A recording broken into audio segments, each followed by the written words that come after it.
So picture this, everybody shows up to the program. Nobody knows one another. They're all looking around trying to figure out, how do I look cool? Cordage. Cordage. What is cordage? Well, cordage. What is that? It's rope, essentially. That is what it is. It is a reversed wrap group of fibers that makes a fine rope.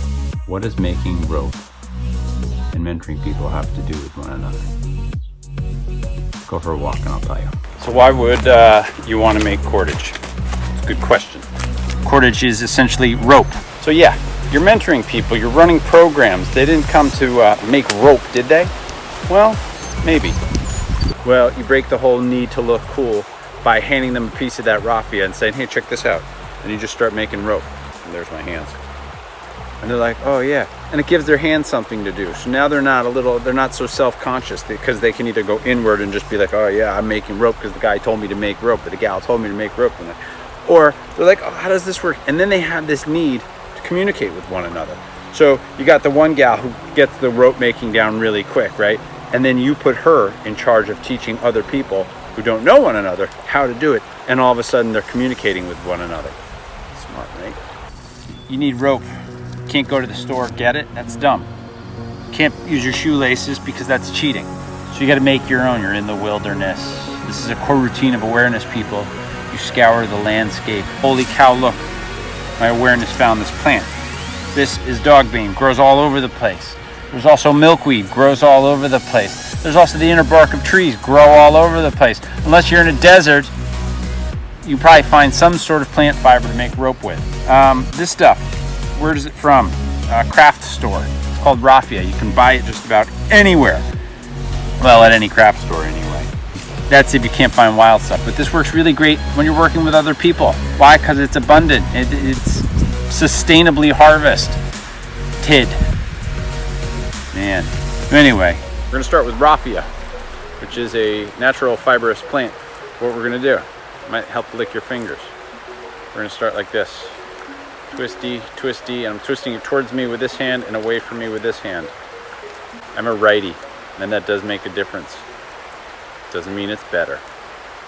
And then just you want to get it till it's tight, and then if you let your hands go together, it's naturally going to want to start twisting. You see that? Bing. Try it in this direction. There we go. So with my left hand, I'm going to twist it towards me, and with my right hand, I'm going to twist it away. And then when it gets taut, it's going to go boop, like that, which is great. And then you can pinch that piece that's on top, you twist away, and then you wrap it over and towards. Twist away, wrap over and toward. I'm going to grab with my left hand, I'm going to grab the end of it. I'm going to take the top of the two ropes, the one that is in front of me. I'm going to twist it away. How's that? That doesn't help. That's no better.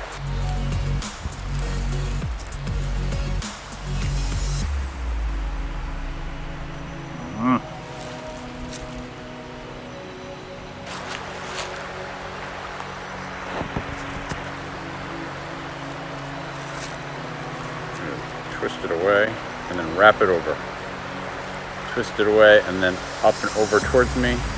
Twist it away and up and over towards me. Twist it away, up and over towards me. Yeah? I can bite it. And I'm twisting them both in that direction. And I'm wrapping them in this direction. Twist and wrap.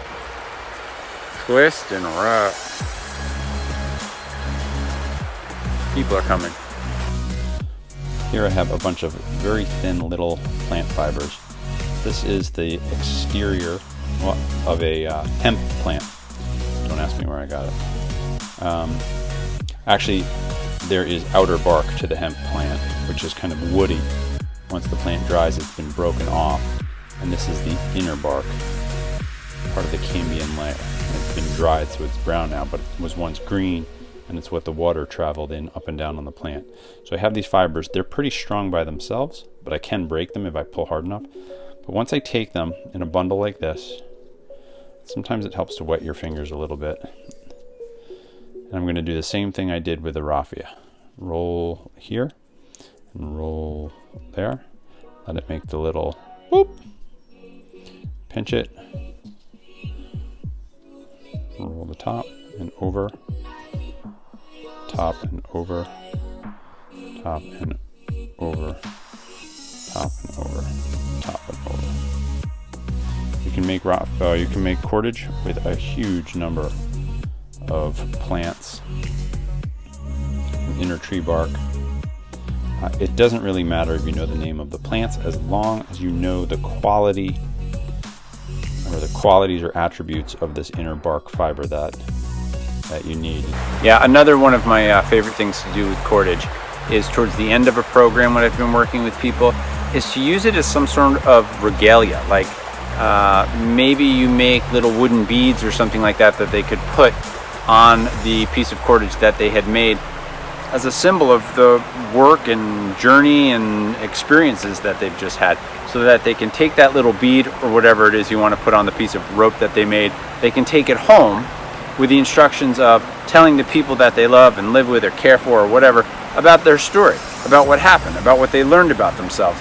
And the symbol of it in that bead and that rope is there for others to see, and then they're naturally going to say, oh, that's really cool. Did you make that? How did you make that? Regenerative mentoring goes on and on and on. And then they're looking in their backyard for plants, spreading the love. That's what we want to do.